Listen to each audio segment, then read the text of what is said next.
राज्याचे उपमुख्यमंत्री अजित पवार यांनी माळेगाव कारखान्याच्या निवडणुकीत ब वर्गातून दणदणीत विजय मिळवला. त्यांच्या विजयानंतर माळेगावच्या सभासद आणि कार्यकर्त्यांनी आनंद व्यक्त केला. माळेगाव सहकारी साखर कारखान्याच्या निवडणुकीसाठी प्रशासकीय भवन बारामती येथे मतमोजणी पार पडत आहे. यामध्ये ब वर्ग प्रतिनिधीची मतमोजणी प्रारंभी झाले असून ज्यात उपमुख्यमंत्री अजित पवार हे उमेदवार होते. प्रथम ब वर्गासाठी मतमोजणी झाली. या वर्गात 99% मतदान झाले. अपेक्षेप्रमाणे सर्व संस्थांना उपमुख्यमंत्री अजित पवार यांचे वर्चस्व असल्यामुळे त्यांना 101 त्यापैकी तब्बल 91 एवढी मतं पडली, तर विरोधी सहकार बचाव पॅनलच्या उमेदवारांना 10 एवढीच मते मिळाली. उपमुख्यमंत्री अजित पवार यांचा दणदणीत विजय झाल्याने सभासद व कार्यकर्ते यांनी आनंदोत्सव साजरा केला आहे. माळेगावच्या निवडणुकीत नीलकंठेश्वर सहकार बचाव या पॅनलसह राष्ट्रवादीच्या शरदचंद्र पवार गटाचा बळीराजा सहकार बचाव पॅनल, शेतकरी कष्टकरी समितीचा पॅनल रिंगणात आहे.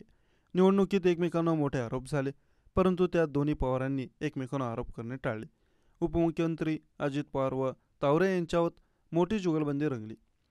अनेक आरोप प्रत्यारोप झाले. आमच्या पॅनलचा मीच चेअरमन असेल, तुम्ही चेअरमन पदाचा उमेदवार जाहीर करा, असे खुले आव्हान उपमुख्यमंत्री अजित पवार यांनी विरोधकांना दिले.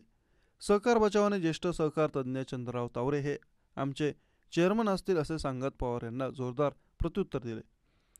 मतदान हे बॅलेट पेपरवर असल्याने आता निकालाला रंगत येणार आहे.